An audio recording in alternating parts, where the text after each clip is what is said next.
प्रसंग समाधि की प्राप्ति का था। असंप्रज्ञात समाधि के दो वर्ग बताए, एक भव प्रत्यय, एक उपाय प्रत्यय। जो उपाय प्रत्यय से असंप्रज्ञात की प्राप्ति होती है वो शीघ्र कैसे हो, उपाय प्रत्यय के संदर्भ में है ये बात। भव प्रत्यय के संदर्भ में इसको नहीं जोड़ते हैं, क्योंकि जैसी भूमिका अवतरणिका दी गई है तो उपायों की भिन्नता के आधार पर समाधि की, असंप्रज्ञात समाधि की प्राप्ति में शीघ्रता या विलंब हो सकता है, कुछ चीज को बताया जा रहा है। तो जो उपाय हैं वो तीन तरह से हो सकते हैं। वो मृदु उपाय हो सकते हैं, कम मात्रा वाले, मध्यम हो सकते हैं और अधिमात्र हो सकते हैं। अब इन तीन में भी जिसका संवेग तीव्र होता है, इच्छा बहुत तीव्र होती है। संवेग का मतलब एक तो भावनात्मक संवेग होता है, तीव्रता की, जल्दी से जल्दी ये मुझे प्राप्त हो, एक तो ये है। और दूसरा जो उपाय हैं उनके अनुष्ठान में शीघ्रता, वो वेग होना उसमें, संवेग, कैसे जल्दी से जल्दी करूं, इसको भी और जल्दी करना है, ये भी उपाय जल्दी करना है, ये भी शीघ्रता से करना है। एक मन में शीघ्रता का भाव होता है हमारे कि मैं जल्दी से इस काम को निपटा लूं। जैसे संसार के कार्यों में हम देखते हैं ऐसा ही होता है। एक तीव्र संवेग होता है तो वो बहुत जल्दी करता है, बाकी सब काम छोड़ के उसी में ही लगा रहता है, प्रमुखता से करता है, गति भी तीव्र होती है, प्रयत्न भी अधिक हो जाता है, ये सब देखा जाता है। संवेग तीव्र होता है तो इच्छा तीव्र होती है, यूं कह लीजिए, या जो उपाय हैं उसमें अनुष्ठान में तीव्रता होती है, शीघ्रता होती है।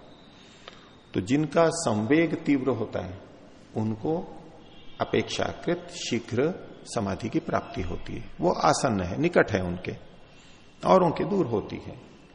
तो जो अधिमात्र उपाय हैं उनमें भी जो तीव्र संवेग हैं उनकी समाधि की प्राप्ति आसन्न होती है।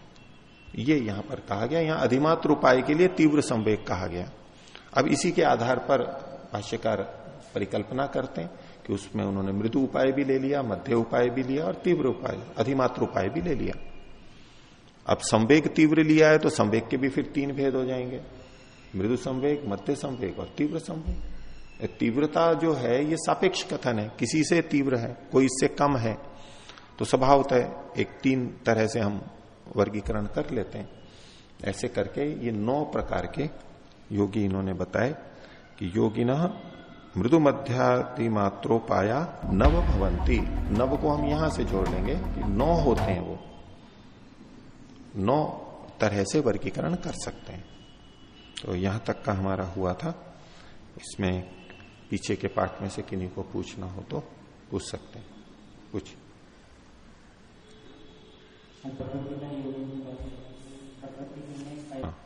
ये जो विधेय और प्रकृति वाले लय वाला विषय है, ये काफी मत भिन्नता वाला विषय है, अस्पष्ट विषय है। इसमें प्रत्यक्ष तो कोई अनुभव है नहीं, और व्याख्याकारों ने भी अलग अलग व्याख्याएं की हैं इसमें। तो सामान्य रूप से जो व्याख्या की जाती है वो ये, और अंतः साक्ष्य से भी हमारे को सिद्ध होता है कि अपर वैराग्य के समय इसको आनुश्रविक विषयों में रखा गया है। ठीक है, त्रिष्ट और आनुश्रविक। तो आनुश्रविक में जैसे स्वर्ग को रखा है, अब स्वर्ग शब्द का प्रयोग हम आनुश्रविक इसमें कि इस जन्म के बाद में होगा, मृत्यु के बाद में होगा, उस तरह से हम लेते हैं, यहां दिखाई नहीं देता। वैसे स्वर्ग की व्याख्या में यहां भी जो हमें सुख मिलता है, सुख विशेष मिलता है, उसको भी स्वर्ग कहते हैं। और मृत्यु के बाद में भी जिनको मिलता है वो एक स्वर्ग की एक स्थिति है कि अभी जैसा भी है जीवन, मृत्यु के बाद में बहुत कुछ अच्छा मिलता है, वो भी शरीर धारण करके ही होता है। ये उसकी दूसरी व्याख्या। ठीक है, उसको मतलब ये 3 तरह से हो गया। एक तो ये कि मृत्यु के बाद में कोई ऐसी अवस्था है जहां ये शरीर नहीं होता है, वो स्वर्ग की अलग ही स्थिति है। ये ऐसा शरीर का जन्म मरण नहीं होता, ये देवताओं के शरीर होते हैं, कुछ अलग तरह के होते हैं, वो एक बिल्कुल अलग मान करके एक तो वो व्याख्या है। ठीक है, उसको भी मन में रख सकते हैं। दूसरा है कि इसी जन्म में जैसे शरीरधारी हैं उसमें सुख विशेष, साधनों की विशेष, शरीर स्वस्थ है, सुंदर है, व्यक्ति अच्छे हैं, साधन सारे उपलब्ध हैं, वो भी उत्कृष्टता से हैं, ये सुख विशेष। ज्ञान भी अच्छा है, समझ अच्छी है, सामंजस्य अच्छा है, तो ये सुख विशेष हो जाते हैं। इसको इस जन्म में भी ले लेते हैं, और यदि इस जन्म के बाद में भी लेते हैं, वहां भी दूसरा भाग कर सकते हैं कि इस जन्म के बाद में जो अब शरीर होगा, शरीर की प्राप्ति होगी, वो बहुत अच्छा होगा ऐसा ही, लेकिन इस पृथ्वी पर नहीं, किसी दूसरी पृथ्वी पर होगा, यहां से कुछ और अच्छा हो सकता है, सब चीजें, तो उसको भी कह सकते हैं। लेकिन होगा वैसे ही, शरीर धारण करके सुख विशेष है, कर्माशय का फल है, तो उसके लिए भोग लेते हैं, तो जाति और आयु की भी आवश्यकता है, यानी शरीर भी चाहिए वहां पर। तो स्वर्ग भी जो है कर्मफलों का कर्मफल ही है एक तरह से, सुख भोग है, तो शरीर तो धारण होगा ही, कुछ भिन्न तरह का हो सकता है। तो जैसे स्वर्ग के विषय में हम ये तीन बातें सोचते हैं, ऐसे ही इस आनुश्रविक विषय विदेह और प्रकृति लय के लिए भी सोच सकते हैं।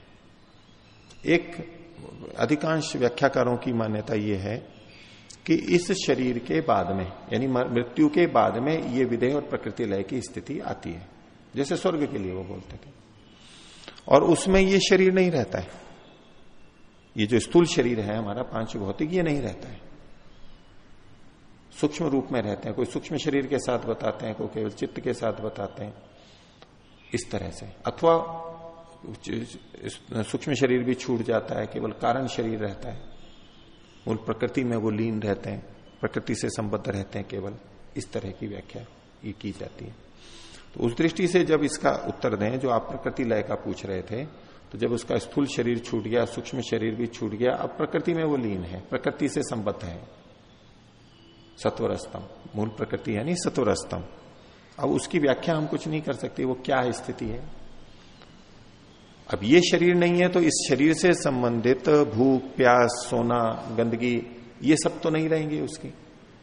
अब हमारे बहुत सारे कष्ट, बाधाएं इन्हीं से संबंधित हैं, इनके लिए हमें बहुत प्रयत्न करना होता है, उसके वो नहीं रहते हैं, वो कैवल्य की प्राप्ति जैसा अनुभव करते हैं। चित्त है तो निरुद्ध है, वो आनंद की अनुभूति करते हैं कुछ, ठीक है, सुख विशेष तो है वो। आनुश्रविक विषय भी जो है उससे वितृष्णा है, तो वो कुछ सुख विशेष तो है, विदेह और प्रकृति लय वाला भी, जैसे स्वर्ग में है, इनमें भी सुख विशेष तो है, लेकिन वो कैसा है उसके लिए सीधे सीधे कुछ एक मत है नहीं, कुछ स्पष्ट बताया नहीं जा सकता, लेकिन एक मान्यता ये है। दूसरा, जैसे हम स्वर्ग के लिए देखते हैं कि हम स्वर्ग को यहां भी देख लेते हैं, सुख विशेष को, ऐसे ही यहां पर इसी शरीर के रहते रहते हम विदेह और प्रकृति लय की स्थिति, ज्ञान पूर्वक कुछ विशेष स्थितियां हैं उसको समझ सकते हैं। यहां नहीं है तो मृत्यु के बाद में, हमें मृत्यु के बाद ही देखना है, तो मृत्यु के बाद में जो शरीर की प्राप्ति होगी वहां पर हो सकती है। अब कोई पिछला जन्म समाप्त करके फिर मनुष्य शरीर में आया है और उसको विदेह प्रकृति लय की स्थिति प्राप्त है, तो जैसे यहां रह रहा है वो भी रह रहा है, उसको भी स्थिति प्राप्त है। हमारी दृष्टि से तो ये शरीर है, लेकिन वो पिछले शरीर को छोड़ के आकर के उसको मिली हुई है। तो शरीर अवस्था में भी जैसे हम स्वर्ग के लिए करते हैं, ऐसे इसकी भी एक परिकल्पना, एक मान्यता वो भी चलती है। और यहां समझ की दृष्टि से जो मैंने आपको बताया था कि प्रकृति में लीन हो गया है, एक तो है आत्मा प्रकृति में लीन हो गई है, उससे संबद्ध हो गई है, एक ही अर्थ है। एक है ज्ञान की दृष्टि से वो प्रकृति में लीन हो गया है, ज्ञान के स्तर पर। वैसे आत्मा स्वतंत्र अस्तित्व वाली है, सत्वर स्तंभ भी अलग स्वतंत्र अस्तित्व वाले हैं, उसमें लीन होने का मतलब वो घुल मिल जाना वैसा तो है नहीं कि वो दो द्रव्य आपस में घुल मिल गए, इस तरह से तो होगा नहीं। ये तो शुद्ध है आत्मा, उस तरह से बिल्कुल पृथकत्व है उसका। तो वो ज्ञान की दृष्टि से लीनता हो सकती है, या उसका आश्रय लिया हुआ है, उस पर आधारित है, इतने अर्थ में लीन ले सकते हैं। अभी तो यही समझ में आता है, इनमें से कोई चीज स्थिति हो सकती है या कोई नई भी हो सकती है।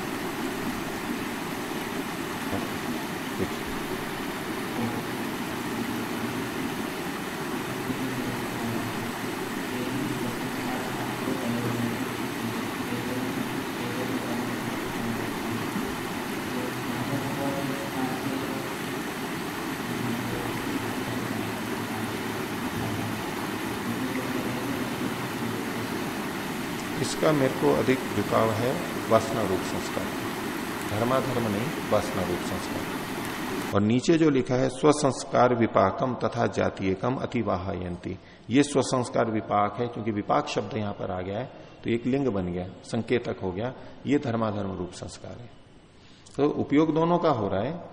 उनका मूल कारण तो है वासना रूप संस्कार, ऐसे संस्कार हैं जिससे कि वो उन स्थितियों में पहुंच रहा है, लेकिन वहां जो सुख भोग रहा है उसके लिए कर्माशय भी काम दे रहा है। उस कर्माशय का भोग कर रहे हैं वो, जब तक वो भोग है वो चलता रहेगा। तो एक विशेष संस्कार की स्थिति, ज्ञान की स्थिति और साथ में कर्माशय, इसका मिला जुला रूप वहां पर होगा। तो पहले वाले में तो मेरे को वासना रूप संस्कार अधिक संगत लगता है, और स्वसंस्कार विपाक में तो धर्माधर्म रूप संस्कार, उसमें भी पुण्य ही लिया जाएगा ये, क्योंकि सुख की बात है, लेकिन कर्माशय वाला जो है वो समझ में आता है। आचार्य जी, इसमें जैसे कोई भी कर्म जब फल देने लगता है, जैसे यहाँ पर कह रहे थे संस्कार विभाग, तो फल देने लगता है तो जैसे एक दिन देख करके छूट गया, फिर दूसरे दिन दूसरे कर्म का ऐसा होता है, जैसे कोई एक फल देने लगा है तो उस दिन तक देते रहेंगे। हाँ, इसके लिए यहां तो स्पष्ट नहीं है, आगे दूसरे पाठ के अंदर कर्म और कर्माशय से संबंधित बातें आएंगी, तो वहां कुछ तरह का इस विषय को चलाया गया है। तो ऐसा नहीं है कि एक कर्म एक ही बस थोड़ी देर दिया और समाप्त हो गया, देर तक भी दे सकते हैं और थोड़ी देर भी दे सकते हैं, ये कर्म के स्वरूप पे निर्भर करता है। छोटा सा फल हो गया, किसी का लंबा हो गया। वहां एक प्रसंग भी उठाया कि एक एक कर्म अलग अलग फल देता है या मिल करके देते हैं। अब हमें जाति मिलती है, यानी जैसे मनुष्य शरीर मिला या पशु शरीर मिला, वो शरीर तो लंबे समय तक चलता है, किसी का एक दिन चलता है तो किसी का 100 साल भी चलता है या हजारों साल भी हो सकता है, वृक्ष आदि का। तो ये लंबे समय भी चलता है, और उसमें कोई एक ही नहीं, सब मिल करके, अनेक कर्म मिल करके, जिसको हम प्रारब्ध बोलते हैं, कर्माशय से संचित में से निकाल के जो प्रारब्ध है, वो प्रारब्ध अनेक कर्मों का संयोग है, वो ईश्वरीय व्यवस्था जानता है। उस सब का मिला जुला रूप हमारे को जाति और आयु के रूप में प्राप्त हो गया, और भोग भी उसके अनुसार कुछ मिल गए। अब पुरुषार्थ के अनुसार हम आयु को घटा बढ़ा भी देते हैं और भोगों को भी कम ज्यादा कर लेते हैं, ये होता है। इसके साथ साथ वहां भाष्य में ये भी आया है कि कर्म जो अनियत विपाकी होते हैं, जिनका विपाक निश्चित नहीं होता है, जो प्रारब्ध है उसका तो निश्चित हो गया कि इस जन्म में मिलेगा, अगले जन्म में, लेकिन कुछ कर्म जो संचित हैं उसमें से आके भी बीच बीच में फल देते रहते हैं, उनको अनियत विपाकी कहते हैं। अदृष्ट जन्म वेदनीय अनियत विपाकी, तो उसमें है कि वो बीच बीच में आके भी फल देते रहते हैं, छोटा छोटा भी या बड़ा भी दे सकते हैं। उन कुछ के लिए कह सकते हैं कि ये थोड़ा सा फल देने के लिए आया और बस भोगा करके समाप्त हो गया। लेकिन बहुत सारे जो ये हैं, एक तो ये मिल करके देते हैं, इसलिए एक एक कर्म के लिए अलग अलग फल वाली तो बात वहां घटती नहीं है, और मिलके देते हैं और जो फल मिल रहा है वो लंबे लंबे चल रहे हैं। इसलिए एकदम बहुत स्पष्ट तो इसमें वर्णन नहीं मिलता है, लेकिन जैसा है वो कुछ रखा आपके सामने, और आगे ये जब प्रसंग चलेगा वहां पर लंबा भाष्य है, वहां और कुछ स्पष्टताएं और हो सकेंगे। पूछ। यहाँ पे श्रद्धा की प्रशंसा की गई। किसकी? श्रद्धा की। हाँ जी, श्रद्धा की प्रशंसा है।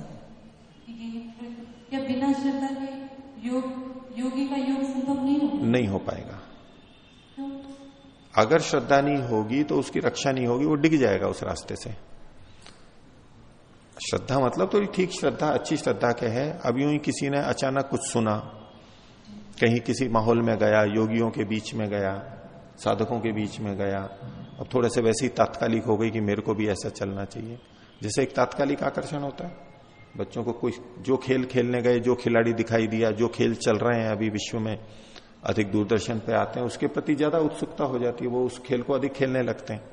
ये एक तात्कालिक प्रतिक्रिया के रूप में, उत्सुकता के रूप में हो जाता है। तो ऐसा जिसने इसको प्रारंभ किया भी है लेकिन अभी श्रद्धा नहीं बनी है, वो छोड़ देगा। और आपको इसके सैकड़ों हजारों उदाहरण मिल जाएंगे आसपास में भी। कितने लोग योगाभ्यास करते हैं, प्रारंभ करते हैं, उस भावना को लेके चलते हैं, फिर कितना कर पाते हैं, छोड़ बैठते हैं, हट जाते हैं। मन में थोड़ी बनी रहती है लेकिन नहीं चल पाते। उसमें कारण श्रद्धा का अभाव या न्यूनता, दिख जाएगा वो। इसलिए श्रद्धा बहुत आवश्यक है। इसके लिए माता के समान का है, वो कल्याण करती है, वो श्रद्धा तो पैदा करनी चाहिए। कितने लोग होते हैं जो चलते भी रहते हैं फिर भी, लेकिन बाद में वर्षों बाद भी कहते हैं कि हमारी श्रद्धा नहीं हो पा रही है इसमें।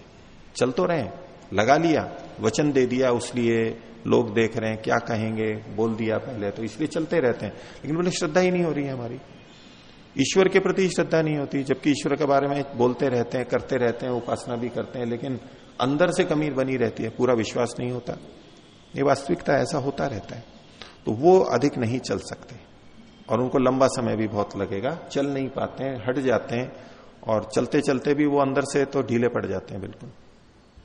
फिर कभी श्रद्धा बढ़ती है तो फिर चल पड़ते हैं, ये भी होता है। तो श्रद्धा तो आवश्यक है। बोलिए।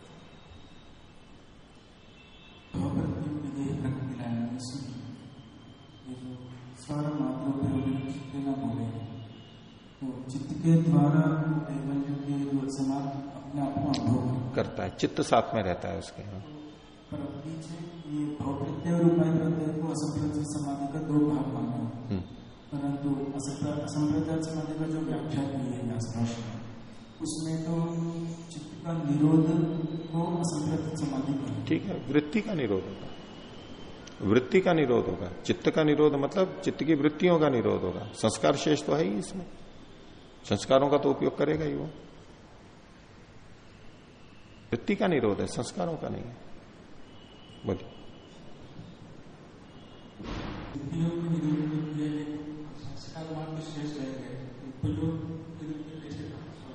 हाँ, ये विषय बहुत स्पष्ट नहीं है, जैसा मैंने पहले भी आपके सामने रखा, लेकिन उन संस्कारों के आधार पर, उन संस्कारों के आधार पर एक स्थिति बन जाती है, चित्तवृत्ति निरोध हो जाता है। ज्ञान का, संस्कारों का एक स्तर होता है। जैसे हम समझने के लिए लौकिक उदाहरण दे रहा हूं मैं, उसके लिए नहीं कह रहा हूं कि वहां भी ऐसा ही होता है। यहां तो मैं उदाहरण दूंगा तो वो तो कुछ वृत्ति का ही दूंगा, वहां वृत्ति रहित स्थिति कि कई बार संस्कार ऐसे उभरते हैं। संस्कार तो होते हैं अच्छे बुरे दोनों तरह के। तो जैसे व्यग्रता का उदाहरण हो जाता है, मिल जाता है हमारे को, व्यक्ति व्यग्र हो जाता है, संस्कार अचानक होते हैं, अति उग्र हो जाता है, क्रोधित हो जाता है और दोषों से ग्रस्त होता है। ऐसे कभी कभी यह नहीं हो जाता, संस्कार उभरते हैं तो व्यक्ति एकदम से शांत हो जाता है, वैराग्य जैसी स्थिति में चला जाता है, बहुत अच्छा व्यवहार करने लगता है, एकदम से हो जाता है। उसने कोई विशेष प्रयत्न नहीं किया है वहां पर, बस ऐसे ही किसी दिन ऐसा भाव बन जाता है। हम अपना अपना भी देख सकते हैं, अलग अलग तरह के भाव बन जाते हैं, वो संस्कारों के कारण से होते हैं। तो ऐसे ही इनके कुछ विशेष संस्कार हैं, उन संस्कारों से वृत्ति निरोध की स्थिति बन जाती है। कभी कभी कोई घटना विशेष हो गई, कुछ ज्ञान हो गया, संस्कार उभर गया, तो जैसे कि कुछ भी विचारने को मन नहीं कर रहा है, कुछ भी नहीं, न पढ़ने का न विचारने का, बस अंतर्मुखी होकर के बैठा है आदमी अंदर की स्थिति में, कुछ इच्छा नहीं कर रही उसको ऐसे। अभी लेकिन इसमें तो कुछ ना कुछ वृत्ति है, पर वहां वृत्ति ही निरोध हो जाती है बिल्कुल, ऐसा हमारे को मानना होगा। इसमें वो वृत्ति मात्र से ही हो जाता है, कुछ नहीं, बस वो आनंद की अनुभूति कर रहा है और कुछ नहीं, किसी के बारे में नहीं सोच रहा है, न अपने शरीर के बारे में, न घर परिवार के बारे में, न राष्ट्र के बारे में, न धर्म के बारे में, न प्रचार के बारे में, न किसी गौ रक्षा के बारे में, कुछ नहीं। सब विषय, घर परिवार है, दिन है, रात है, कुछ भी नहीं सोच रहा है वो, कुछ नहीं, बस अंदर आनंद की स्थिति में चला जाता है, कुछ भी विचार नहीं। तो वो वृत्ति निरोध जैसी कोई स्थिति बनती है। चित्त तो है इसके साथ में, विदेह के साथ में, लेकिन निरुद्ध अवस्था तो हमें माननी होगी, नहीं तो ये असंप्रजात के अंतर्गत क्यों लिया जाता। तो चित्त की वृत्ति तो रुक रही है और साथ में कह रहे हैं संस्कार का भी उपयोग हो रहा है, ठीक है, और कर्मफल का भोग हो रहा है उसको, यानी सुख की अनुभूति तो वो कर रहा है आत्मा, लेकिन वो वृत्ति के रूप में नहीं है। चित्त में वृत्ति उठाते हुए भी हम सुख दुख का भोग करते हैं, संसार के विषयों के जैसे जैसे संपर्क में आते हैं तो सुख दुख होता है। अब इसमें चित्त में वृत्ति होते हुए हम सुख दुख को अनुभव कर रहे हैं। अब एक स्थिति ऐसी देख लो कि उसमें चित्त तो निरुद्ध हो चुका है, वृत्ति नहीं है, क्योंकि बाहर के किसी विषय के कारण से सुखी दुखी नहीं हो रहा है। वो बाहर से कोई सूचना आ रही है, संकेत आ रहा है, तो चित्त के अंदर वृत्ति उठ रही है, ऐसा कुछ प्रक्रिया हो नहीं रही है अभी। इस सबसे रहित है वो, बाहर का कोई विषय नहीं है, चित्त निरुद्ध हो गया, लेकिन उसको सुख मिल रहा है, वहां पर आनंद मिल रहा है उसको। लेकिन उसका यही विशेषता है कि उसने ऐसे संस्कार रख रखे हैं, ऐसी स्थिति को पाया है कि वो चित्त को निरोध कर दिया है उसने। वो स्थितियां अपवाद रूप में है ये कुछ। 18वें सूत्र में जी अभ्यास पूर्वम चित्तम निरालंबन अभाव प्राप्त जी। इसमें अभाव प्राप्त नहीं होगा। अभाव प्राप्त मतलब कोई विषय नहीं रहता, निर्वस्तुक रहता है, शून्य रहता है वो वस्तु। यानी चित्त अभाव को प्राप्त हो गया है, यानी चित्त का अस्तित्व समाप्त हो गया, ये नहीं कह रहे। चित्त में कोई विषय नहीं रहेगा। चित्त का बाह्य विषय जो आलंबन आदि बनते हैं इंद्रियों के माध्यम से, वो नहीं रहेगा यहां पर। उसी को ये जो इन्होंने कहा अभाव प्राप्तम ही, इसको निरालंबन कहा, इसको निर्वस्तुक कहा, इसको अर्थ शून्य कहा। ये जो सारे हैं इसी को ही खोलने वाले शब्द हैं।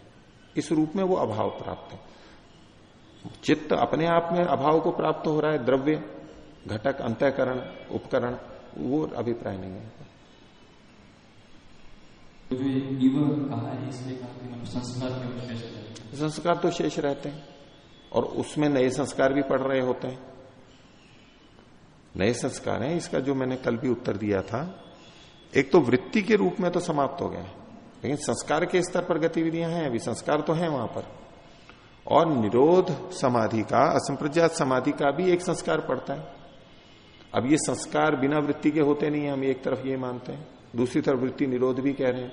तो कोई दूसरी प्रक्रिया है जिसके माध्यम से संस्कार तो पड़ रहे हैं वहां पर, तो कुछ तो चल रहा है ना उसमें, तो वो अभाव प्राप्त हुआ। और चित्त के परिदृष्ट और अपरिदृष्ट दो तरह के धर्म होते हैं। तो वृत्ति है परिदृष्ट धर्म, वो निरुद्ध हो गया है, लेकिन जो अपरिदृष्ट धर्म है वो तो चल रहे हैं।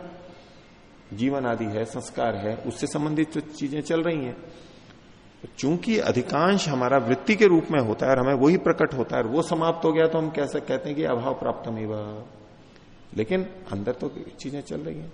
हम किसी व्यक्ति को कहें कि ये तो बस मरे हुए के समान है, हमारा नहीं है, कुछ तो चीजें चल रही हैं, लेकिन जीवित की जो लक्षण होते हैं वो वहां दिखाई नहीं दे रहे हैं, वही मुख्य होते हैं। तो इसलिए कह रहे हैं मरा हुआ सा, बाहर की गतिविधियां नहीं हो रही हैं, तो इसलिए यहां पर ऐसा कर रहे हैं। कुछ निरोध संस्कार ही मानने पड़ेंगे कि उसके रहे हैं, इस तरह की स्थिति प्राप्त होगी, ऐसा भी मानना नहीं। ये स्व संस्कार मात्र का उपयोग है, ये निरोध के संस्कार नहीं है। ये भिन्न अन्य संस्कार मानने होंगे। जिन संस्कारों के कारण से उसको ये निरोध अवस्था प्राप्त हुई है। अब निरोध अवस्था आ गई, इसके जो संस्कार पड़ेंगे वो एक अलग बात है। लेकिन ये जो स्थिति बनी है वो अन्य संस्कारों के कारण से बनी है, और वो संस्कार निरोध अवस्था से पहले के हैं। इतना हमें मानना होगा, नहीं तो उसमें तो दोष आ जाएगा कि अगर ये निरोध अवस्था के संस्कार ही नहीं है तो वो फिर अब निरोध अवस्था का कारण नहीं माना जाएगा। तब मानेंगे पहले निरोध अवस्था आई, असंप्रज्ञात समाधि लगी, फिर जो संस्कार बने। तो शुरुआत कैसे हो गई? स्व संस्कार उपयोग है, वो तो पहले से ही हमारे को मान्य है। दूसरे संस्कार हैं उनका वो उपयोग करते हैं, ये निरुद्ध अवस्था के संस्कार नहीं है। उसके अतिरिक्त विवेक आदि के, ज्ञान के जो भी हैं, वो कुछ ऐसी स्थितियां बनी उसको, कुछ जैसा भी वैराग्य घटा किसी भी कारण से, तो वो एकदम निरुद्ध अवस्था में चला गया।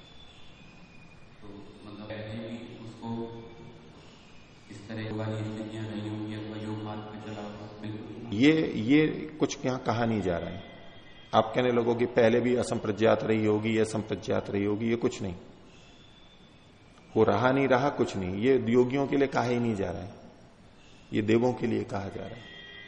तो उसके साथ इसको घुलाइए मिलाइए नहीं कि असंप्रज्ञात समाधि मतलब तो योगी, ये अभिप्राय नहीं है। ये देवों से संबंधित है। इसको आप संप्रज्ञात समाधि और यम नियम पालन और उससे हटा करके थोड़ा देखिए। अब इतना तो मानना ही होगा कि कोई देव बना है, ज्ञानवान बना है, तो कुछ तो उसने संयम किया ही होगा, कुछ तो जीवन ढंग से चलाया ही होगा, नहीं तो उस स्थिति को पा ही नहीं सकता था। वो देव है तो ज्ञान की किसी विशेष स्थिति में पहुंचा है, लेकिन वैसा उसका यम नियम का पालन या संयम या वैराग्य जैसा योगियों का होता है उस तरह का नहीं। लेकिन एक स्तर तक तो मानना ही होगा उसका भी।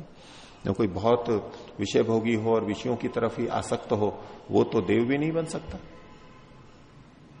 कम से कम जब ज्ञान प्राप्त कर रहा है, पढ़ रहा है, तपस्या कर रहा है, उस समय तो वो विषयों से अलग होकर के ही तो कर सकता है। ठीक है, भिन्न समय में वो विषयासक्त भी होता है, लेकिन जिस समय में पढ़ रहा है, लिख रहा है, उस समय तो उसने अपने को रोक रखा है ना, नहीं तो वो पढ़ ही नहीं सकता, सीख ही नहीं सकता है। तो उतने अंश में इसको देवों की कोटि है, अलग मान करके चलेंगे। ठीक है, और कोई? आप तो दीजिए, उनको दीजिए। हाँ, बोलो आप। हाँ,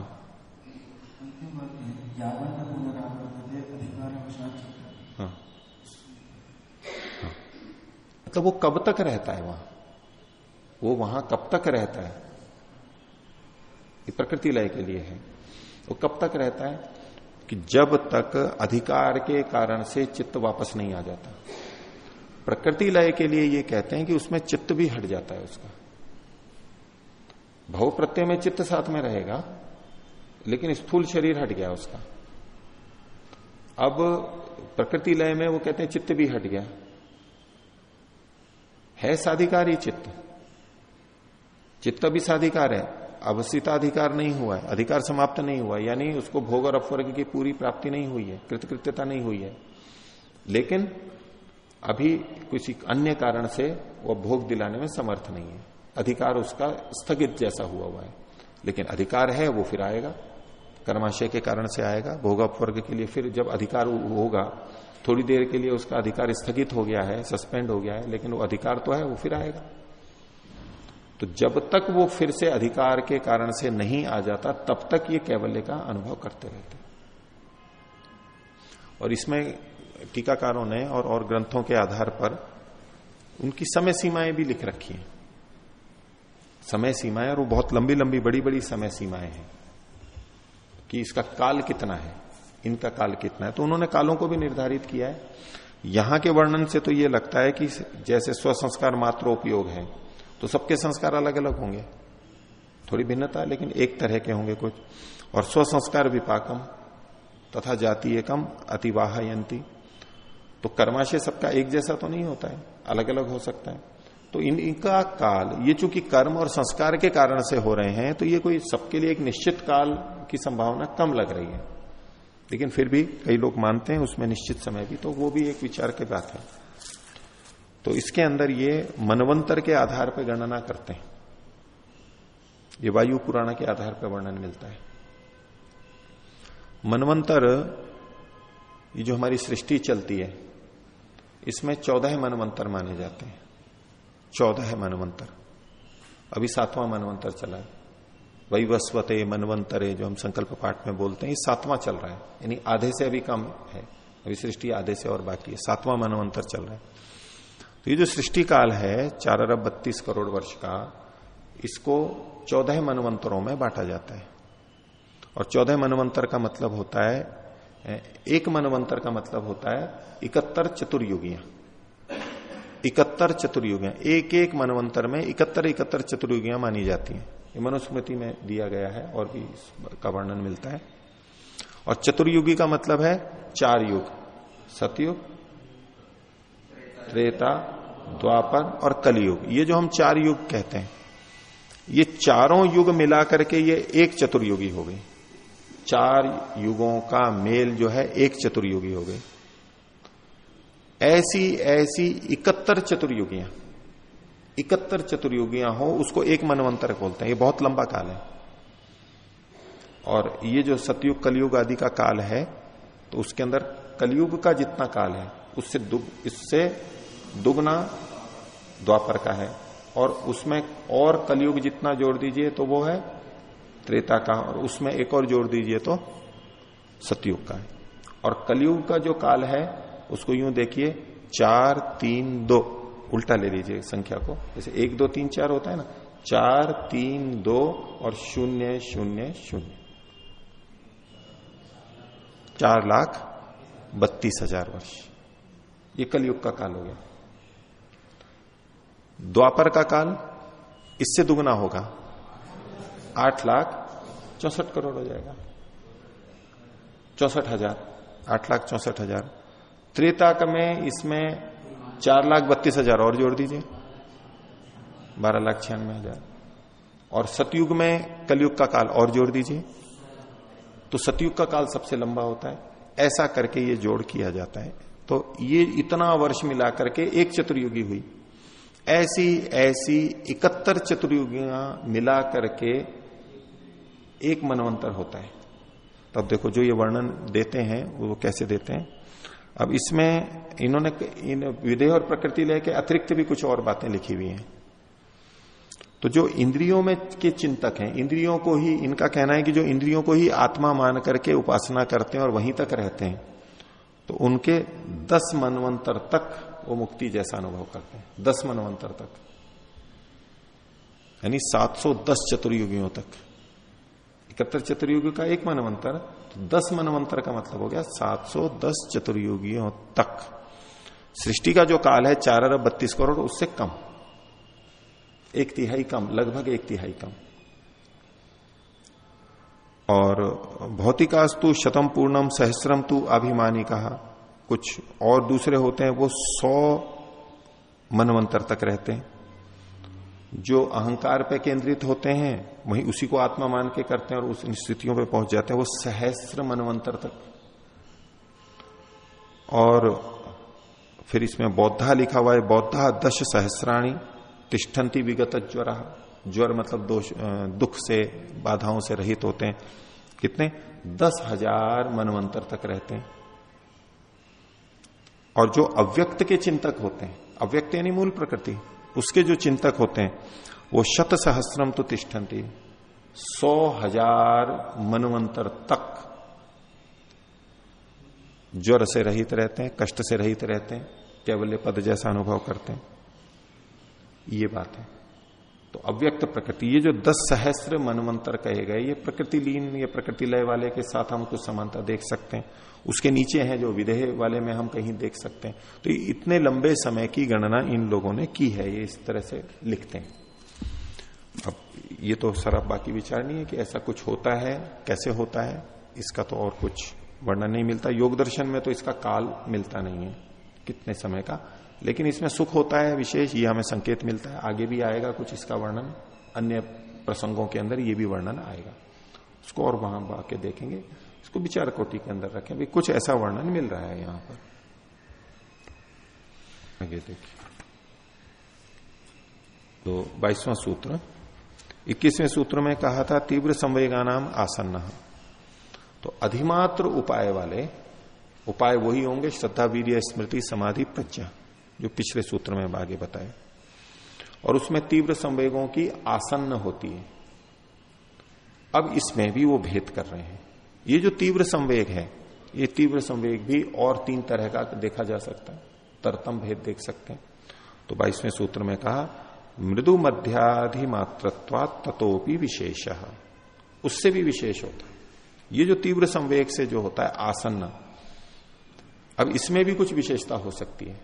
तीव्र संवेग को भी 3 भागों में बांट दिया, मृदु तीव्र संवेग, मध्य तीव्र संवेग और अधिमात्र तीव्र संवेग। तो जिस जिसका तीव्र संवेग है उन सबको समान ही काल में प्राप्त हो जाएगी, ऐसा नहीं है। तीव्र संवेग भी मृदु तीव्र हो सकता है, मध्य तीव्र हो सकता है और अधिमात्र तीव्र हो सकता है। 3 भेद और कर दिए उसके। तीव्र संवेग अधिमात्र उपाय, जो 9 में से एक भेद था अंतिम वाला, तीव्र संवेग अधिमात्र उपाय, उसके फिर 3 भेद कर दिए। मृदु तीव्र संवेग अधिमात्र उपाय, मध्य तीव्र संवेग अधिमात्र उपाय और अधिमात्र तीव्र संवेग अधिमात्र उपाय। अब इन भेदों को हम पिछले वालों में भी लगा सकते हैं, लगाने को। जितने 9 भेद हमने किए थे, 9 में भी फिर ये 3-3 भेद कर देंगे, संवेगों के भी 3-3 कर देंगे। जैसे यहां तीव्र संवेग के 3 भेद किए हैं, ऐसे वहां मृदु संवेग के भी 3 कर देंगे। मृदु संवेग, मध्य मृदु संवेग, अधिमात्र मृदु संवेग। और मृदु के बाद में मध्य भी ले लेंगे। मध्य संवेग था तो क्या मृदु मध्य संवेग, मध्य मध्य संवेग और अधिमात्र मध्य संवेग, ऐसे सब में हम कर सकते हैं। और साथ में नहीं, उपाय जो है, उपाय उसका मंद में चला जाएगा, मृदु उपाय वाले कहलाएंगे। तो ऐसा मृदु उपाय में भी, मध्य उपाय में भी, ऐसे कुल मिला करके 3 के हमने 3 भेद किए तो 9 हुए थे, और 3-3 और कर दिए तो 27 रूप से कर सकते। लेकिन यहां जो वर्णन किया जा रहा है 22वें सूत्र में, वो अधिमात्र उपायों वालों में जो तीव्र संवेग है उनका किया जा रहा है, 9वें का केवल, उस 9वें के 3 भेद कर दिए। ऐसे शुरू के जो 8 हैं उनके भी 3-3 भेद किए जा सकते हैं। क्या विशेषता होती है तो उसको भाष्य में बताया, मृदु तीव्रो, मध्य तीव्रो, अधिमात्र तीव्र है। तीव्र संवेग को इन्होंने 3 विशेषण लगा दिए, 3 हो गए। अब विशेषता क्या है तो तद विशेषादपि, इसकी विशेषता से भी मृदु तीव्र संवेग से आसन्न, पिछले सूत्र में जो तीव्र संवेगा नाम आसन्न कहा था तो वो मृदु तीव्र संवेगों की तो आसन्न होती है, निकट होती है। उपाय तो अधिमात्र ही लेना है हमें, तो मृदु तीव्र संवेग की तो आसन्न हो गई।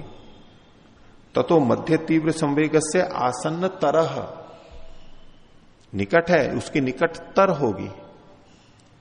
और तस्मात अधिमात्र तीव्र संवेग से, और अधिमात्र उपाय तो है ही, तस्य अधिमात्रोपाय से अपनी आसन्न तमः, आसन्न, आसन्न तर और आसन्न तम, ये भेद कर दिया है। आसन्न ही लेकिन उसमें भी भेद कर दिया। समाधि लाभ, समाधि की प्राप्ति होती है, एक बात। दूसरा का समाधि फलम च, और उस समाधि से जो फल होता है वो भी उसी तरह से आसन्न, आसन्नतर और आसन्नतम होगा।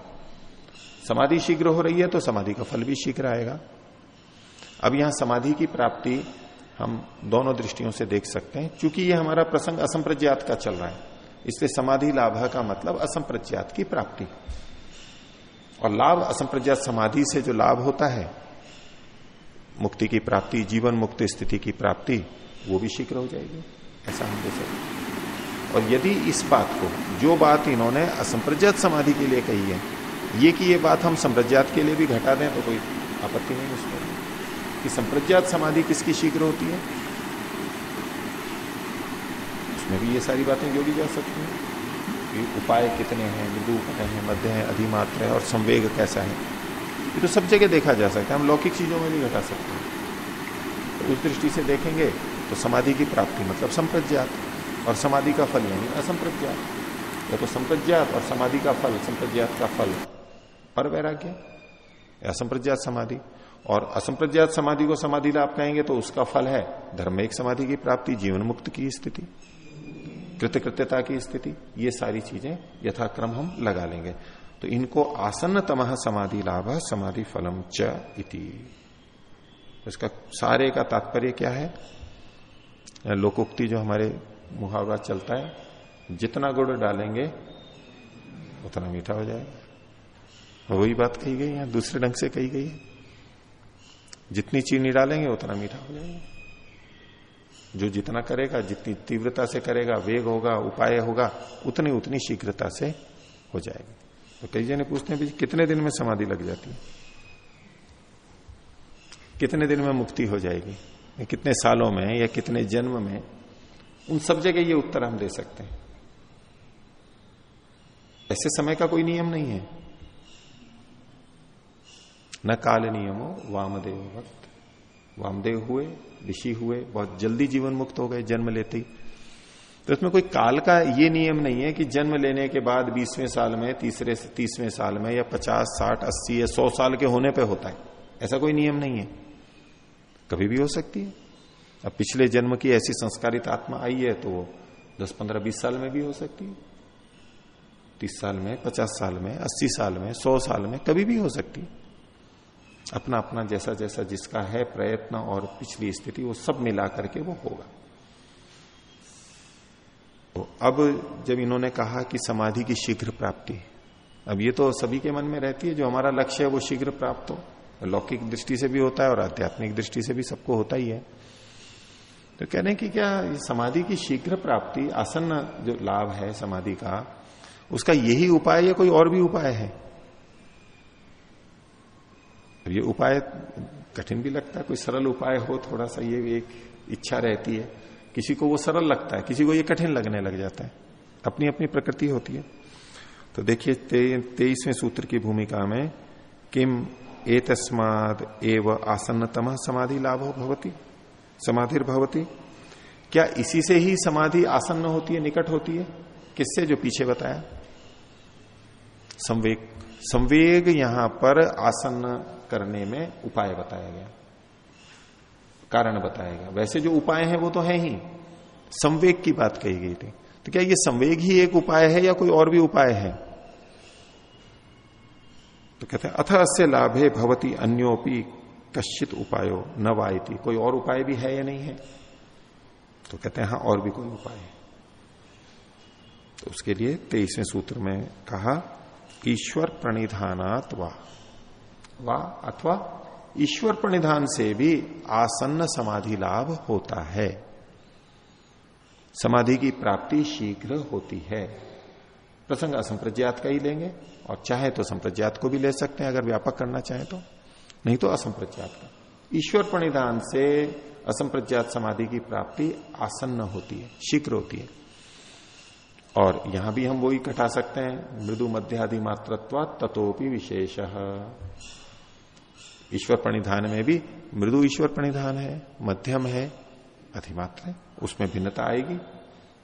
ईश्वर प्रणिधान कितना हो रहा है, किस स्तर का हो रहा है, उसके कारण भी भिन्नता आएगी। नहीं तो कोई भी कहने लगेगा जी मैं भी ईश्वर प्रणिधान कर रहा हूं, मेरे को तो इतना समय लग रहा है, आप भी ईश्वर प्रणिधान कर रहे हो, वो भी ईश्वर प्रणिधान कर रहे हैं। तो ईश्वर प्रणिधान के करने में भी मृदु मध्य अधिमात्र का भेद समझ ही लेना चाहिए, वो अंतर्भावित है, भले ही इन्होंने यहां लिखा नहीं है। तो ईश्वर प्रणिधान से भी समाधि आसन्न होती है। एक दूसरा उपाय बताया, ईश्वर प्रणिधान को योग दर्शन में नियमों के अंतर्गत 5वें नियम में भी गिनाया गया है, जो जिसका वर्णन आगे आएगा दूसरे पाठ के अंदर। तो अपने आप में वो एक महत्वपूर्ण उपाय है, लेकिन यहां इसको विशेष रूप से कहा गया है। अब ये ईश्वर प्रणिधान क्या है?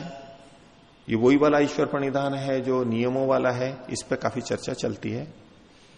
कुछ लोग कहते हैं कि यहां जो ईश्वर प्रणिधान है ये अलग है और नियमों वाला ईश्वर प्रणिधान है वो अलग है, क्योंकि वहां व्यास जी ने जो व्याख्या की है उसकी सर्व क्रियाणाम परम गुरु अर्पणम तत्फल संन्यास होगा, अपनी क्रियाओं को परमात्मा के अर्पित कर देना और निष्काम हो जाना, फल की कामना ना करना इत्यादि। उसकी चर्चा विस्तार से वहीं देखेंगे। अब यहां जो व्याख्या की गई उसमें ये बात सीधी सीधे नहीं लिखी हुई है, तो इसका तात्पर्य कुछ लोग अलग लेते हैं कि यहां ईश्वर प्रणिधान का मतलब क्या है। तो यहां आगे चल करके तज्जपस तदर्थ भावनम इत्यादि चीजें आएंगी। तो बोले यहां जो ईश्वर प्रणिधान है वो ये है कि परमात्मा का जप करना, अर्थ सहित जप करना, इसको कई लोग ग्रहण करते हैं। तो वो ईश्वर प्रणिधान अलग मानते हैं, ये ईश्वर प्रणिधान अलग मानते हैं। अब कुछ व्यक्ति के व्याख्याकार ये बोलते हैं कि नहीं ये दोनों एक ही हैं, कथन का भेद है, उस तरह करोगे तो भी वही बात होगी, इस तरह करेंगे तो भी वही बात होगी। तो देखिए व्यास जी इसका क्या लिखते हैं, ईश्वर प्रणिधानात् वा, तो ईश्वर तो क्या है वो आगे और बताएंगे। और मूल शब्द प्रणिधान, करना क्या है, हमें प्रणिधान करना है, ईश्वर से संबंधित प्रणिधान करना है। प्रणिधान क्या है तो उसको खोला प्रणिधानात्, प्रणिधान से, इसको खोला भक्ति विशेषात, भक्ति विशेष से। अब चूंकि ईश्वर जुड़ा हुआ है तो भक्ति विशेष किसकी होगी, ईश्वर की होगी। भक्ति विशेषात आवर्तितः ईश्वर, भक्ति विशेष से बार बार दोहराया गया, पुकारा गया, आवृत्ति किया गया ईश्वर। आवर्तित के स्थान पर एक पाठभेद मिलता है आवर्जितः, आवर्जितः। आवर्जित में एक अर्थ तो कोई वर्जित अलग, वर्जित होता है ना, अलग करना, पृथक करना, निषेध करना, पूरी तरह से वर्जित किया गया ईश्वर, औरों से हटा करके उसी तरफ लगाया गया। बाकी आवर्जित का एक अर्थ अधिक संगत प्रचलित है, कुछ शब्द योग रूढ़ हो जाते हैं। तो आवर्जित का अर्थ विद्वान लोग बताते हैं कि रिझाया हुआ, भक्ति विशेष से आवर्जित है मतलब रिझाया हुआ। रिझाना समझते हैं, अपने अनुकूल बना लेते हैं उसको, हम बार बार उसकी सेवा करते हैं, उसको बोलते हैं, पुकारते हैं, अपने अनुकूल बनाने को उसको कहते हैं रिझा लिया, मतलब प्रसन्न कर लिया।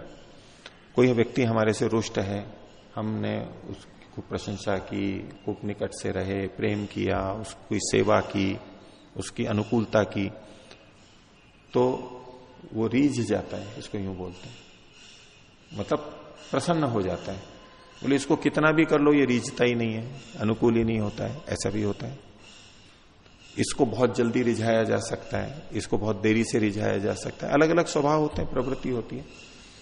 तो भक्ति विशेष से रिझाया गया यानी प्रसन्न किया गया परमात्मा, वो भक्ति विशेष क्या है उसके अलग अलग अर्थ फिर होते हैं। कुछ लोग इस परंपरा में तज्जपस तदर्थ भावनम को लेंगे, जो कि आगे आएगा अभी।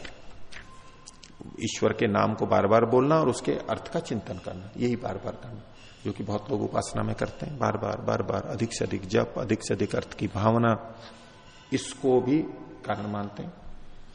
दूसरा भक्ति का अर्थ होता है कि ईश्वर की आज्ञा पालन में नित्य तत्पर रहना। भक्ति का मतलब आज्ञा पालन, ईश्वर की भक्ति का मतलब उसकी आज्ञा पालन में नित्य सदा तत्पर रहना, उत्सुक रहना, उद्यत रहना, उसी के अनुसार करना। ये भी एक अर्थ है भक्ति विशेष, कि हमने ईश्वर की आज्ञाओं के अनुरूप अपने को चलाना शुरू कर दिया, अधिक से अधिक उसी के अनुसार करना है, विपरीत नहीं करना। ये जो करने लगा है व्यक्ति, उसको भी समाधि की प्राप्ति शीघ्र हो जाएगी। अब ये जो उपाय बताया जा रहा है ईश्वर प्रणिधान, ये संवेग से भिन्न बताया जा रहा है।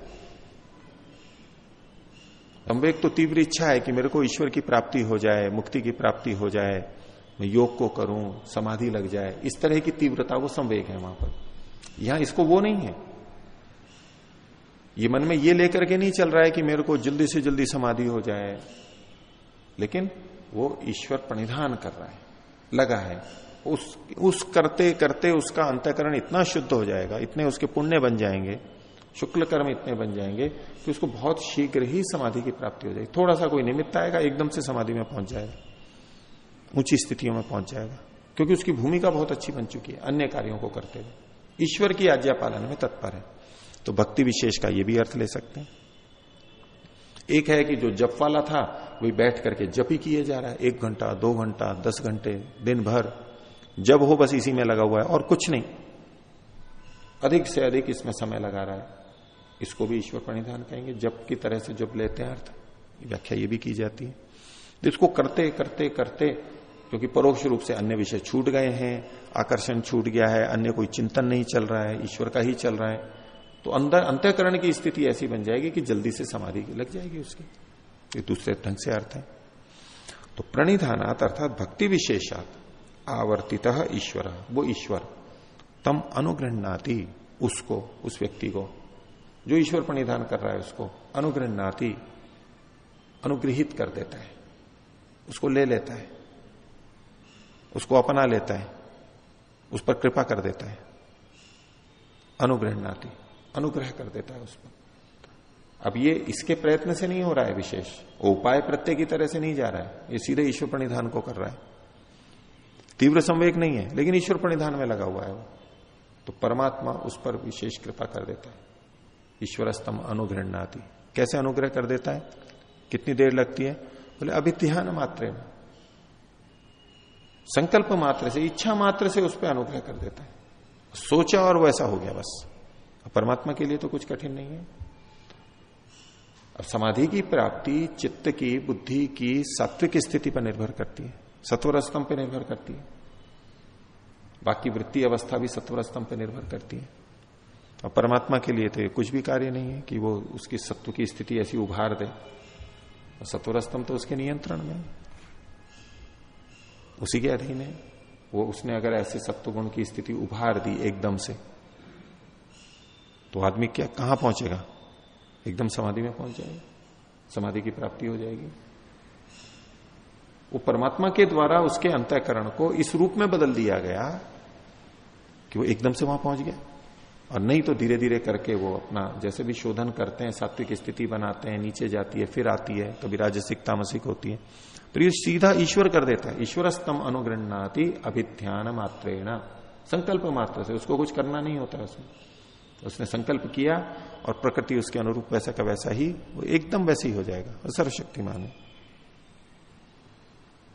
आगे तद अभिध्यान मात्रादापि, इस अभिध्यान से, अभिध्यान कौन करता है, ये ईश्वर का गुण है, ये संकल्प मात्र, ईश्वर के संकल्प मात्र से योगी न आसन्नतम समाधि लाभ, योगी को बिल्कुल निकट आसन्नतम, तीव्र संवेगा नाम आसन्न, और वो अधिमात्र तीव्र संवेग वाले का तो आसन्नतम कहा था, उससे तुलना की जा रही है इसकी, अधिमात्र तीव्र संवेग से तुलना की जा रही है। तो योगिन है आसन्न तमह समाधि लाभ समाधि फलम च भवति, बिल्कुल वो के वही शब्द है, समाधि लाभ समाधि फलम च। आसन्न तम यानी पीछे जो बात बताई थी संवेग की, उसमें जो सबसे ऊंची बात थी उससे तुलना की गई है, ये इतनी ऊंची चीज है। तो ईश्वर प्रणिधान से भी समाधि की शीघ्र ही प्राप्ति है। प्रणिधान को तो इन्होंने यहां खोला है और न्याय दर्शन करके, न्याय दर्शन में भी आता है उस प्रणिधान का अर्थ, वहां अपने प्रसंग से लिखा है, यहां भी हम लगा सकते हैं उसको। वहां पर है सुस्मूर्षया मनसोधारणम प्रणिधानम। सुस्मूर्षया स्मरण करने की इच्छा से, उसके द्वारा मनसो धारणम, मन का धारण करना, मैं उसको स्मरण करूंगा, इस रूप में उसको धारण कर लेते हैं। अभी ईश्वर से संबंधित लग जाएगा कि ईश्वर को स्मरण करने की इच्छा से मन को धारण कर लेना, कि मन ईश्वर पर टिका रहे, इसको प्रणिधान कहते हैं। और वो प्रणिधान ईश्वर प्रणिधान भी हो सकता है, विषयों का भी प्रणिधान हो सकता है, किसी का भी प्रणिधान हो सकता है, लेकिन यह ईश्वर प्रणिधान की बात है। ईश्वर के अतिरिक्त किसी भी वस्तु को स्मरण करने की इच्छा से मन को धारित कर लेना, वहीं पर ही टिका देना उसी विषय के ऊपर, यह प्रणिधान कहलाता है। ये ईश्वर से संबंधित है, इसलिए ईश्वर प्रणिधान कहलाता है। और इसके प्रसंग में विचार चलता है कई बार कि अगर ईश्वर प्रणिधान ऐसा है तो उसी से ही सब कुछ हो जाएगा, तो फिर क्या उसको यम नियम और वो कुछ पालन करने की जरूरत नहीं पड़ेगी, और कुछ करने की जरूरत नहीं है। तो इसको हमें कहां लेना है, एक तो संवेग के स्थान पर लेना है। ये योगियों को होता है, यानी उपाय प्रत्यय योगी हैं, ये योगी वही हैं जो उपाय प्रत्यय वाले हैं। वो उपाय तो कर ही रहा है, वो श्रद्धा वीर्य स्मृति समाधि प्रज्ञापूर्वक वो उपाय तो कर ही रहा है, और उन उपायों में सब चीजें आ गई। लेकिन इसमें ईश्वर प्रणिधान की विशेषता हो गई है, ईश्वर प्रणिधान पर वो ज्यादा जोर दे रहा है, ईश्वर को सदा स्मरण रखता है। उस दृष्टि से ये कथन हो सकता है। तो दो तरीके होते हैं, एक होता है व्यक्ति यम नियम का पालन करता है अच्छी तरह से, भले ही ईश्वर पे अभी विश्वास नहीं है उसको, लेकिन यम नियम अच्छे हैं, करने चाहिए, ये उसको समझ में आ गया है। ईश्वर पे अभी वैसा विचार नहीं, वो भी धीरे धीरे शुद्ध होकर के आगे उसको ईश्वर पे विश्वास हो जाता है, आगे बढ़ता है, एक तरीका है। एक है कि अभी वो यम नियम पे कोई जोर नहीं दे रहा है, विषय सामान्य रूप से चल रहा है, लेकिन ईश्वर का भक्त बन गया, ईश्वर को स्मरण रखता है। अब वो ईश्वर का भक्त बनेगा, ईश्वर को स्मरण रखेगा, तो ईश्वर की बातें भी आएंगी, ईश्वर क्या अपेक्षा रखता है, ईश्वर क्या चाहता है, ईश्वर का क्या स्वरूप है, तो वैसा वैसा वो खुद भी ढलने लग जाता है। ये दूसरा तरीका है। एक है कि यम नियम को विशेष रूप से पालन करे और फिर ईश्वर प्रणिधान तक पहुंचे, ईश्वर के स्मरण तक पहुंचे। और दूसरा क्या है कि पहले ईश्वर प्रणिधान पे जोर दे दे और बाकी चीजें तो साथ में आ जाएंगी, वैसा ही मानस बन जाएगा उसका। तो दोनों तरह से हो सकता है, लेकिन यम नियम के बिना वो समाधि को प्राप्त कर लेगा ऐसा नहीं समझना चाहिए। यम नियम तो आएंगे उसके अंदर, वो स्थितियां तो बनेगी, वो पवित्रता तो आएगी उसके अंदर, ईश्वर प्रणिधान करते करते आ जाएंगी उसमें, वो स्वतः घटित हो जाएंगी। लेकिन जो ईश्वर प्रणिधान नहीं कर सकते, सब नहीं कर पाते, जो नहीं कर सकते वो यम नियम के पालन में लगे रहते हैं, उस तरह से बाह्य संयम करते हैं, आंतरिक संयम करते हैं, आलम्बन से दूर रहते हैं, उस तरह चलते रहते हैं, या ज्ञानपूर्वक भी उनसे हट जाते हैं, वो भी एक तरीका है।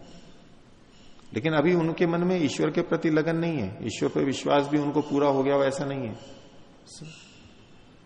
ये ईश्वर को मान करके स्वीकार करके उसको स्मरण करता है तो उसको वो चीजें जल्दी मिल जाती है।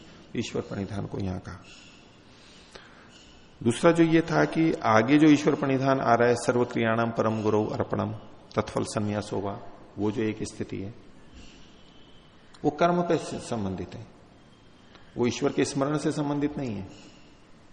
सब क्रियाओं को परमात्मा को अर्पित कर देना, परमात्मा की आज्ञा के अनुरूप करना, ये उसका एक अर्थ है। इसको भी भक्ति भी कह रहे हैं, ईश्वर की आज्ञा पालन में नित्य तत्पर रहना, ये भी भक्ति की तरह से ही आ गया।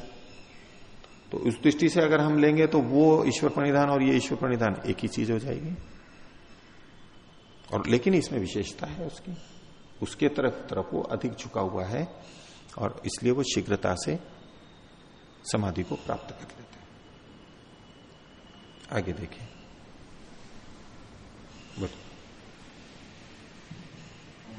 जी इसमें ईश्वर प्रणिधान को भी एक साधन के रूप में दिया गया है। अगर कोई व्यक्ति ईश्वर प्रणिधान न करते हुए केवल पहले के जो उपाय हैं उनका ही अनुष्ठान करते हुए असंप्रज्ञान समाधि में पहुंच के फिर बाद में ईश्वर को जान सकता है? हो सकता है, लेकिन जब वो उपाय प्रत्यय करेगा, वो अन्य चीजें, अब योग के अंगों में यम नियम पालन भी आ जाएंगे, ईश्वर प्रणिधान तो वहां भी पड़ा हुआ है, उस तरीके से वो करेगा, वो कर सकता है। ये तीव्र अधिकता के लिए बताया जा रहा है, इसी में ही लग गया है, वो ईश्वर प्रणिधान में ही मुख्य लग गया है, बाकी चीजें की तरफ नहीं। वो तो गौण रूप से आ जाएंगी उसके अंदर अंदर, ऐसा।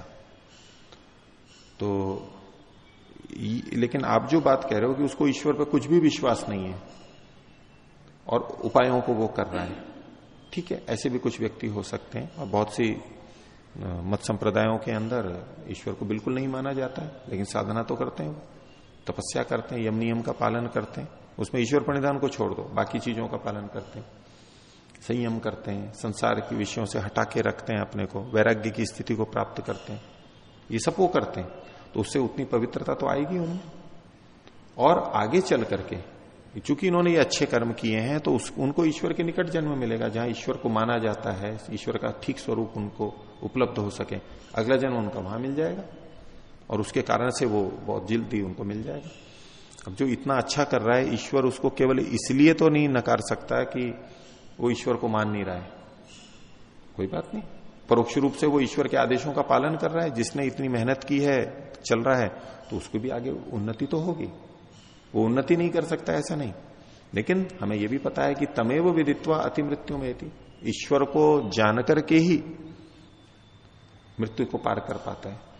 तो ये जो अच्छा चलने वाले हैं, अभी ईश्वर को नहीं मान रहे, आगे उनको ऐसी अनुकूल स्थितियां मिलेंगी जहां उनको फिर सहज ही ईश्वर पर विश्वास हो जाएगा, उस तरह का ज्ञान मिल जाएगा, वैसी समझ मिल जाएगी, मान लेंगे।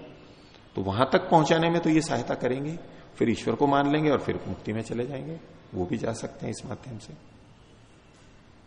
बोलिए।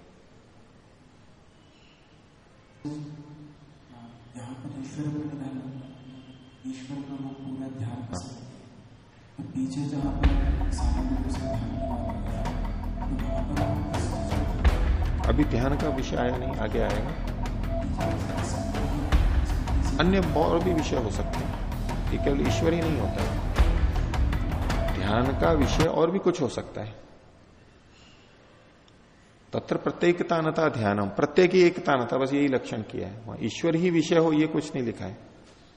और आगे आप देखेंगे तीसरे पाद में, विभूति पाद के अंदर, जहां धारणा, ध्यान और समाधि, ये तीन चीजें ली हैं और तीनों को संयम शब्द से कहा गया है।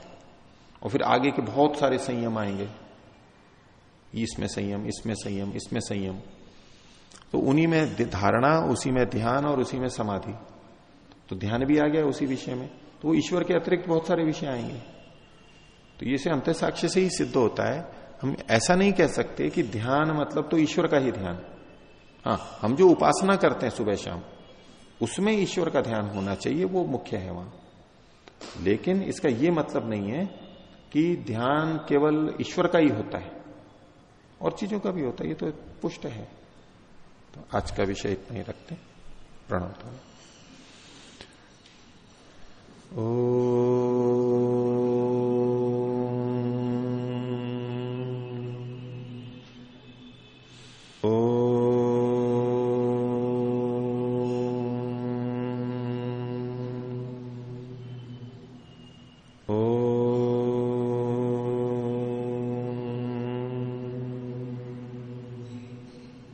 सदर विवादन। ओम